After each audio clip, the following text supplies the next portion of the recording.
ఇటు private travels బస్సులో మంటలు చెలరేగాయి. You watching highly disturbing visuals. Viewers discretion is highly advised. You are watching highly disturbing visuals. Viewers discretion is highly advised. ఇటు ప్రయాణికులు గాఢ నిద్రలో ఉండగా ఈ ప్రమాదం చోటు చేసుకున్నట్టు తెలుస్తుంది. ఇటు హైదరాబాద్ నుంచి విజయవాడ వెళ్తున్న వరుణ్ ట్రావెల్స్కి సంబంధించిన బస్సులో ఒక్కసారిగా మంటలు చెలరేగాయి. ఇటు ఎన్టీఆర్ జిల్లా కీసర వద్ద బస్సులో మంటలు ఒక్కసారిగా చెలరేగడంతో ప్రమాద సమయంలో బస్సులో ఉన్న 39 మంది ప్రయాణికులు ఒక్కసారి ఉలిక్కిపడ్డారు. వెంటనే ప్రయాణికులను కిందకి దించేశాడు బస్సు డ్రైవర్.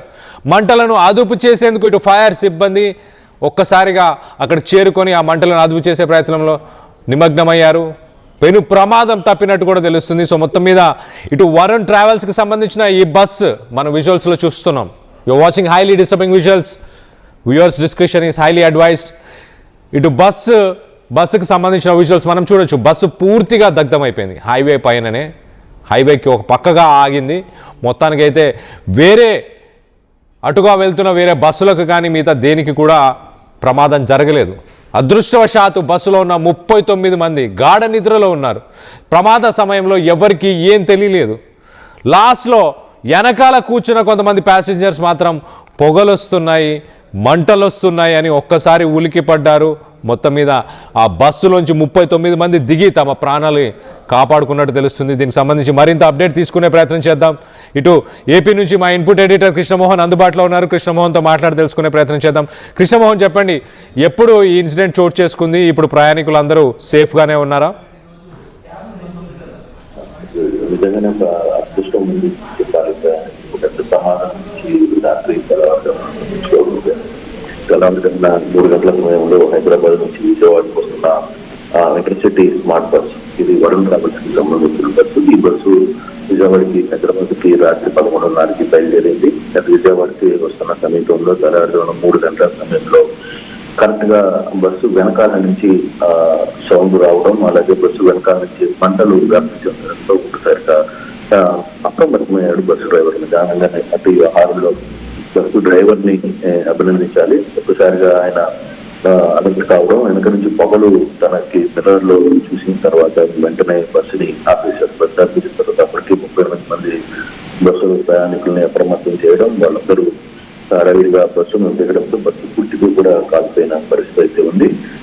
అంటే బస్సులో కచ్చికచర్లకి వెంటనే అక్కడ హైవేలో ఉన్న కచ్చికచర్ల సిబ్బంది, వాళ్ళు నేషనల్ హైవేకి సంబంధించిన పైప్ సిబ్బంది వాళ్ళు వెంటనే అప్రమత్తం కావడం, దాంతో బస్సులో చాలా మంది అందరూ అంటే ఎవరికి ఎటువంటి ప్రమాదం లేకుండా బయటికి రాగలిగారు.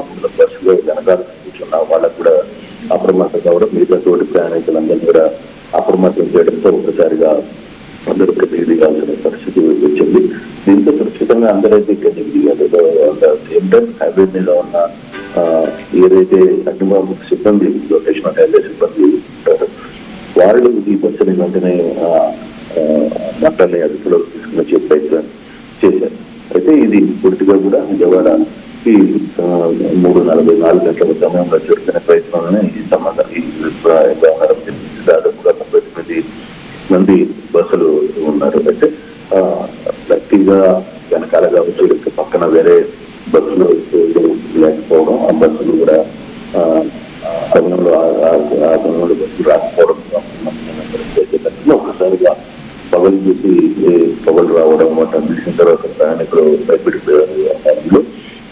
బట్ ఇష్యూ వాళ్ళకి నిజమైన ఒక అదృష్టం అని చెప్పాలి. లేదంటే ఒక పెద్ద ప్రమాదానికి చోటు చేసుకునే పరిస్థితి కనపడేది. దాదాపుగా అందరూ సురక్షితంగా ఉన్నారు. కాకపోతే కొంత బస్సు వెనక భాగంలో కొన్ని సామాన్లు, తర్వాత ప్రయాణికులకు సంబంధించిన కొన్ని వస్తువులు పెట్టుకున్నారు.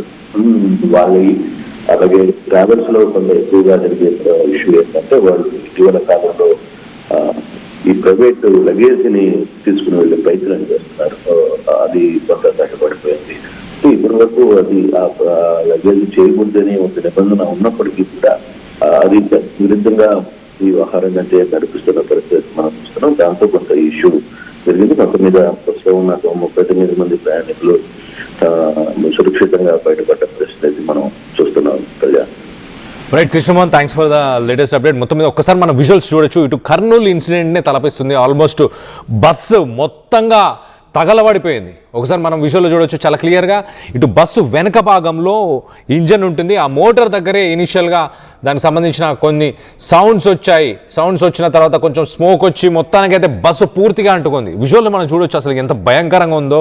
39 మంది ప్రాణాలు, 39 మంది ప్రాణాలు పోయే అవకాశం ఉండేది. 39 మంది గాఢ నిద్రలో ఉన్న సమయంలో ఇటు ఎన్టీఆర్ జిల్లా కీసరకు చేరుకున్న తర్వాత, హైదరాబాద్ నుంచి బయలుదేరి ఇటు ఎన్టీఆర్ జిల్లా కీసరకు చేరుకున్న తర్వాత ఈ సంఘటన చోటు చేసుకుంది. ఆల్మోస్ట్ ఒక 3 గంటల ప్రయాణం తర్వాత ఈ ఘటన చోటు చేసుకుంది. మన విజువల్స్లో చూడొచ్చు భారీ ఎత్తున మంటలు ఎగిసిపడుతున్నాయి.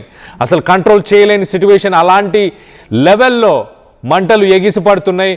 మీరందరూ గమనించాల్సిన విషయం ఏంటంటే ఇది ఒక ఇంటర్ సిటీ బస్, అంటే ఇది ఒక ఎలక్ట్రిక్ బస్. ఎలక్ట్రిక్ బస్సులు ఎవరైతే ఎక్కుతున్నారో జాగ్రత్త వహించండి.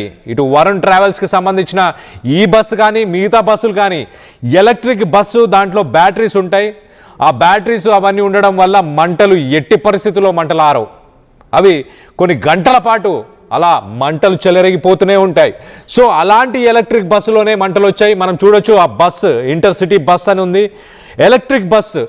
ఆ బస్సులో ఒకవేళ మీరు ప్రయాణిస్తే రానున్న రోజుల్లో జాగ్రత్తలు వహించండి. ఎలాంటి చిన్న అనుమానం వచ్చినా, సేఫ్టీ స్టాండర్డ్స్ లేవనిపించినా, ఈ మధ్యకాలంలో ప్రైవేట్ బస్సుల్లో జరుగుతున్న ఇన్సిడెంట్స్ ఒక్కసారి గుర్తు చేసుకోండి. అలాంటి ఇన్సిడెంట్స్ రిపీట్ అవ్వకుండా ఉండాలంటే ఖచ్చితంగా అలాంటి రిపోర్ట్ కూడా చేయండి. సుప్రీంకోర్టు గైడ్లైన్స్ చాలా క్లియర్గా చెప్తుంది. మీరు ప్రయాణం చేసిన 6 నెలలు కాదు, జీవితకాలం పాటు ఎప్పుడైనా ఏ ఇన్సిడెంట్ అయినా మీరు కంప్లైంట్ చేయొచ్చు. గతంలో 6 నెలల లోపలనే కంప్లైంట్ చేయాల్సిన పరిస్థితి. ఇటు ప్రైవేట్ బస్సుల పరిస్థితి ఒకసారి మనం చూస్తే ప్రాపర్గా వాటిని ఫిట్నెస్కి సంబంధించి కావచ్చు. ఇటు ఎలక్ట్రిక్ బస్సుల గురించి మనం మాట్లాడుకుంటే రీసెర్చ్ అండ్ డెవలప్మెంట్, ప్రాపర్గా రీసెర్చ్ అండ్ డెవలప్మెంట్ చేస్తున్నారా? ముందుగానే చేయకుండానే ప్రజల ప్రాణాలతోని ఈ ప్రైవేట్ బస్సులు కావచ్చు, ఈ ఎలక్ట్రిక్ బస్సులు కావచ్చు, వీళ్ళందరూ చలగాటం ఆడుతున్నారా? దీనికి సంబంధించి మీరేమనుకుంటున్నారు? ఒక్కసారి ఆ విజువల్లో చూడండి, అసలు మంటలు ఎలా ఎగిసిపడుతున్నాయో. కర్నూలు ఇన్సిడెంట్ మరొకసారి రిపీట్ అయ్యే అవకాశం ఉండేది, మరింత మంది ప్రాణాలు కోల్పోయే అవకాశం ఉండేది. దేవుడి దయ వల్ల అదృష్టవశాత్తు 39 మంది ప్రాణాలు మొత్తానికైతే నిలిచిపోయాయి. సో ఒక్కసారి విజువల్లో మనం చూడొచ్చు ఎంత దారుణంగా ఆ బస్సు మొత్తం కాలిపోయిందో. ఖచ్చితంగా ఎలక్ట్రిక్ బస్సుతోని ఇలాంటి ప్రాబ్లమ్స్ గతంలో కూడా మనం చూసాం. ఇటు ఔటర్ రింగ్ రోడ్ పరిసర ప్రాంతాల్లో ఇదే ఇంటర్ సిటీ బస్సు, ఇదే ఎలక్ట్రిక్ బస్సు అదుపు తప్పి ఆ సర్వీస్ రోడ్ నుంచి కింద పడిపోవడం, అక్కడున్న దాంట్లో ఉన్న ప్రయాణికులు కొంత గాయపడడం.